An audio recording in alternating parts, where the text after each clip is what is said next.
नमस्कार, मैं हूं पूनम। आप देख रहे हैं सूर्य आदित्य न्यूज। आइए रुक करते हैं खबरों की तरफ।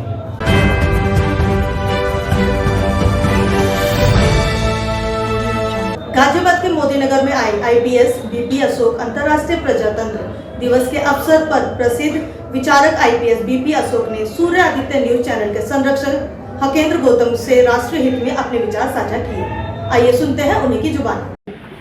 सर जय भीम और जय हिंद। सबसे पहले तो आपको बहुत बहुत शुभकामनाएं। आज इंटरनेशनल डेमोक्रेसी डे है और आप प्रजातंत्र के हमेशा समर्थक रहे हैं, प्रजातंत्र पर बहुत अच्छे विचार देते हैं। तो सर मेरा पहला सवाल ये है कि क्या प्रजातंत्र भारत के संबंध में अभी और सुधार की ज़रूरत है, या भारत में वैसे तो प्रजातंत्र बड़ी बेहतर तरीके से काम कर ही रहा है, लेकिन आपके क्या सुझाव है जिनको उन सुझावों को जो माना जाना चाहिए? देखिए, लोकतंत्र की स्थापना के लिए बहुत क्रांतियाँ हुई। फ्रांस की क्रांति, रूस की क्रांति और भारत में भी बहुत सारी क्रांतियाँ हुई। भारत में फ्रीडम स्ट्रगल चला, लोगों को राइट टू वोट मिला और यहाँ पर एक संविधान बना। उसके साथ साथ जो लोगों को मूल अधिकार मिले, निश्चित रूप से प्रजातंत्र में वो अधिकार सुरक्षित रहते हैं। और सबसे बड़ी चीज़ है जो रूल ऑफ लॉ चलता है डेमोक्रेसी के अंदर, और separation of powers, rule of man नहीं चलता। तो निश्चित रूप से लोकतंत्र सफल है इस देश के अंदर, और आगे चल कर के और भी सफलता की यात्रा पर सफल होगा। जो संविधान से जुड़ाव है लोकतंत्र का, लोकतंत्र और संविधान एक दूसरे के पूरक हैं जी। और उसके साथ अगर ह्यूमन राइट्स और सामाजिक न्याय दोनों चीज़ें अगर जुड़ कर के चलती हैं तो सभी लोगों को ये लगता है कि चाहे उत्थान हो, चाहे पतन हो, चाहे लाभ हो, हानि हो, कोई भी हो, सभी चीज़ों में व्यक्ति का भी और समाज का भी, समाज के सभी समूहों का भी, उन सब का हिस्सा है। उसमें जो लॉयल्टी होती है लोगों की, नागरिकों की, वो लॉयल्टी भी मिलती है प्रजातंत्र में। और निश्चित रूप से ये बहुत बड़ा प्रजातंत्र का अचीवमेंट है कि सब लोगों को ये विश्वास होता है कि प्रजातंत्र बना रहे, चल करके और उसकी वृद्धि होती रहती है। सर मेरा अगला सवाल ये है कि आप प्रसिद्ध शिक्षाविद रहे हैं। भारत में आप अपने लेख, अपने व्याख्यान के लिए कई विश्वविद्यालय और देश विदेश में आपने देश के हित में, समाज के हित में जो व्याख्यान दिए हैं। तो लेकिन आप इन सब के होने के साथ साथ एक आईपीएस पुलिस अधिकारी भी हैं। तो इस लोकतंत्र में पुलिस अधिकारी या पुलिस विभाग का क्या महत्व है, इस पर प्रकाश डालेंगे आप? जी, पुलिस विभाग एक ऐसा विभाग है जो लोकतंत्र के अंदर लोगों के तत्काल प्रभाव से सुरक्षा करता है। देश की रक्षा करने के लिए सेनाएं बनी हुई हैं, लेकिन देश की सीमाओं के भीतर विभिन्न प्रकार के पुलिस फोर्सेस हैं। Central arm reserve police forces भी हैं और हर स्टेट की पुलिस अलग है। वो अपने स्थानीय आवश्यकताओं के अनुसार पुलिस वहाँ कार्रवाई करती है। उनके अलग काफ़ी रेगुलेशंस भी कुछ अलग होते हैं। उनकी संस्कृति का ध्यान रखते हुए, उनकी जो अन्य बातें हैं, जो वहाँ का वातावरण चाहता है, उसका ध्यान रखते हुए पुलिसिंग की जाती है। और पुलिस वो कार्य कर पाती है जो बहुत सी संस्थाएं बहुत समय लेती हैं, और तात्कालिक प्रभाव से जब एक्शन दिखाई देता है किसी व्यक्ति को, तो उसको लगता है कि मुझे अपने आप बदले की भावना की आवश्यकता नहीं जी, और उससे दूर होता है। क्योंकि समाज जब बदले की भावना से चलने लगेगा तो विभिन्न प्रकार के लोग, कभी परिवारवाद में, कभी जातिवाद में, कभी वर्गवाद में, कभी अमीर गरीबी में, उनमें जो बदले की भावना से उत्पन्न हिंसा होगी वो अनियंत्रित हो जाएगी जी। लेकिन रूल ऑफ लॉ को जो एनफोर्समेंट करने वाली एजेंसी है पुलिस विक्टिम की तरफ होकर, जो पीड़ित है, पीड़ित की तरफ होकर के कानूनी तरीके से सज़ा दिलवाती है। और ये एक प्रकार का बदला ही होता है, जिसको आप ये कह सकते हैं कि जब सज़ा मिलती है अपराधी को, तो पीड़ित को और उसके परिवार को काफ़ी सुकून मिलता है जी। वो सुकून व्यक्ति पुलिस के अभाव में, न्यायिक व्यवस्था के अभाव में, लोकतंत्र के अभाव में, वो सुकून आदमी बदले की भावना से लेता था। पता लगा किसी ने आँख से उठाकर देख लिया एक ज़माने में और उसकी आँख फोड़ दी। इस तरह की परंपराएं थी जब समाज सेवा सोसाइटी में था, बारबेरिक सोसाइटी में था। लेकिन सिविलाइजेशन के अंदर लोकतंत्र की स्थापना होने के बाद और ऐसी एजेंसियां एनफोर्समेंट के लिए आ गई, करवाती हैं, तो व्यक्ति को एक आशा की किरण दिखाई देती है कि मैं खुद बदला लूँ ना लूँ, लेकिन सरकार के प्रतिनिधि के रूप में, जनता के प्रतिनिधि के रूप में एक एजेंसी बनी हुई है, जो एजेंसी हमें वो सुकून दिलवाएगी, और भले ही उसमें समय लगे, लेकिन वो सुकून एक कानून से, एक नियम से बना हुआ होगा, एक प्रक्रिया से बना हुआ होगा। उसमें ऐसा नहीं है कि हमने अपनी मर्जी से सज़ा दे दी किसी आदमी को। मतलब किसी ने चोरी कर ली तो उसके हाथ काट दिए जाते थे, तो इस तरह की सज़ा जनता जो आपस में करती है वो उसकी छूट नहीं होती। पुलिस व्यवस्था अपने आप को उसको सुनिश्चित करती है कि लोगों को शांति व्यवस्था आराम से मिले। जी। तो सर, जैसा कि अभी आपने कहा कि पुलिस जो है न्याय दिलवाने में पीड़ित की मदद करती है और उनको न्याय दिलवाती है, लेकिन न्याय दिलवाना आपको नहीं लगता कि थोड़ा सा, जैसे कहा जाता है जस्टिस डिलेड जस्टिस डिनाइड, तो इतनी प्रक्रिया लग जाती है कि वो उसे न्याय दिलवाने में, कोर्ट के चक्कर काटने में उसे एक लंबा जीवन चला जाता है, और तब तक वो जो अपराधी होता है वो अपना जीवन जी चुका होता है।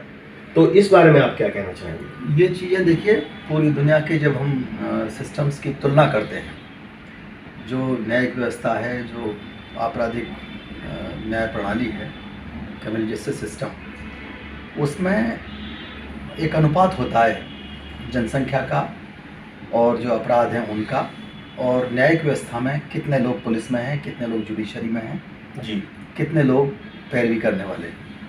अगर हम चाइना से तुलना करें तो चाइना में 2,16,000 जज जी, और हमारे देश में 16,000 के आसपास है जी।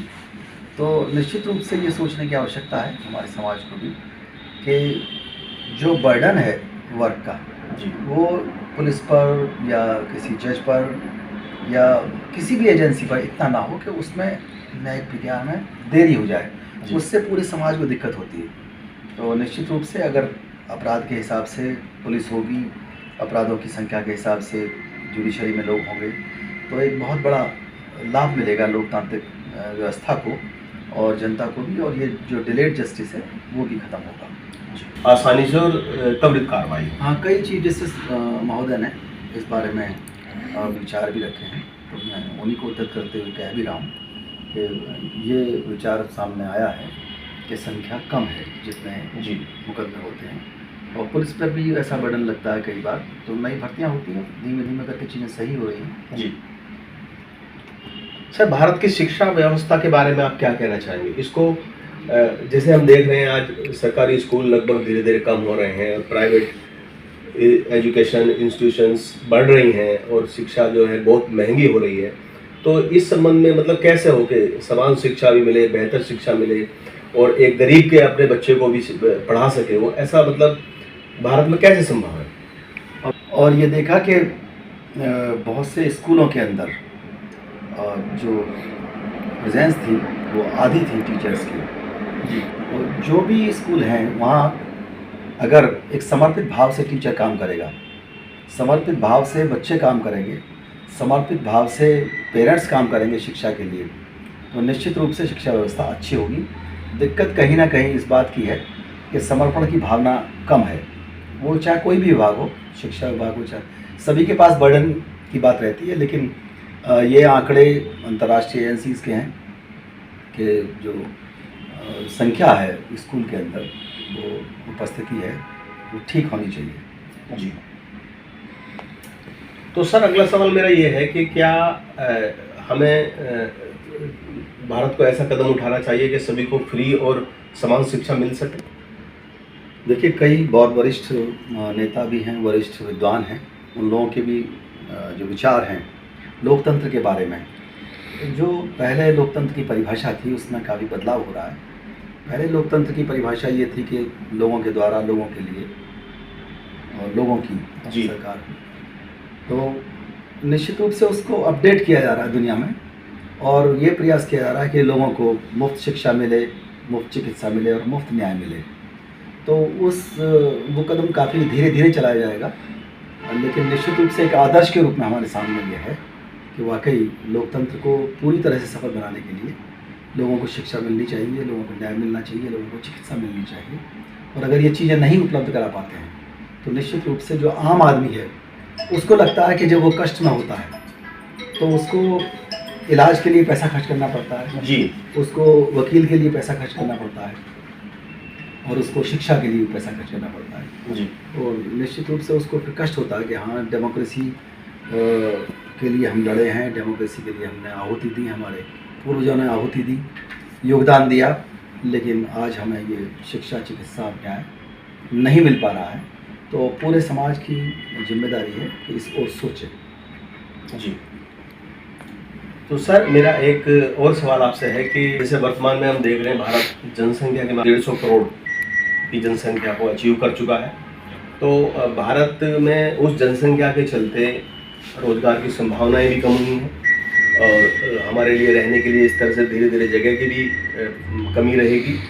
तो इस संबंध में आपका क्या कहना चाहेंगे? इस तरफ तो अभी हमारा किसी का ध्यान जा नहीं रहा है कि जनसंख्या को नियंत्रण कैसे किया जाए और भारत को ताकि जल्दी प्रत्येक क्षेत्र में विकास की संभावनाएं बढ़ सकें। देखिए, टोगो और मोरक्को में ये सर्वे हुए थे कि जब महिलाएं पढ़ी लिखी ज़्यादा होती हैं तो बच्चे पैदा होने की जो एवरेज है वो कम हो जाता है जी। और इसमें ये देखा गया कि जो हाई स्कूल तक पढ़ी लिखी महिलाएं थीं उनको उनके बच्चे ज़्यादा थे जी। इंटर वाली जो थी उनके कम हुए। फिर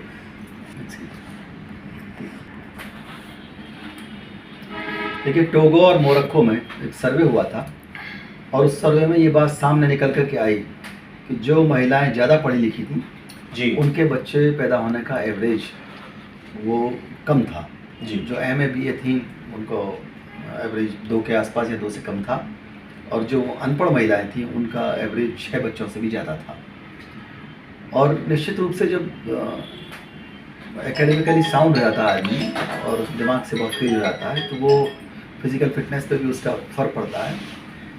तो पूरी तरह से ये बात सही है कि हम जितना महिलाओं को शिक्षित करेंगे और जब 100% वो शिक्षित हो जाएंगी तो इस पर पॉपुलेशन पर फ़र्क पड़ेगा और बैलेंस्ड फैमिली अप्रोच की पूछ बढ़ेगी। जी। और इसको हम देखिए अंतर्राष्ट्रीय स्तर पर बहुत सी पॉलिसीज ऐसी होती है जिसमें नजिंग शुरू होती है। जी। नजिंग का मतलब है कि इंसेंटिवाइज कीजिए लोगों को। जी। जो बच्चे कम पैदा करेंगे उनको ये फ़ायदा मिलेगा, जैसे बहुत सी सुविधाएं दी जा सब्सिडी दी सकते हैं। बहुत सी सुविधाएं दी जा सकती हैं उनको, चाहे रोजगार में हो, चाहे अलग तरीके से उनको किराए में या उनको आयकर की माफ़ी हो, चाहे किराए की माफ़ी हो, कुछ ना कुछ छूट दी जाए।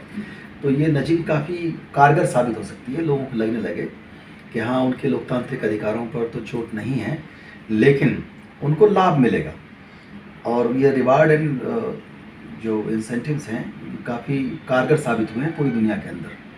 तो इसको पनिशेबल ऑफेंस नहीं बना सकते आप, लेकिन ये जरूर किया जा सकता है कि पॉपुलेशन कम करने पर लोगों को लाभ दिखाई दे। जी। तो बहुत सुंदर, बहुत बढ़िया। आज सूर्य आदित्य न्यूज चैनल पर ये थे प्रसिद्ध शिक्षाविद PhD DLit doctor IPS BP Ashok ji, जिन्होंने भारतीय समाज के ऊपर ही नहीं अंतर्राष्ट्रीय स्तर पर भी समस्याओं पर, सामाजिक समस्याओं पर, आर्थिक समस्याओं पर, शैक्षिक समस्याओं पर, स्वास्थ्य की समस्याओं पर अपने विचार रखते आ रहे हैं। तो निश्चित ही बड़े अच्छे विचार, अच्छे सुझाव दिए हैं। धन्यवाद आपका। धन्यवाद सर। जय हिंद।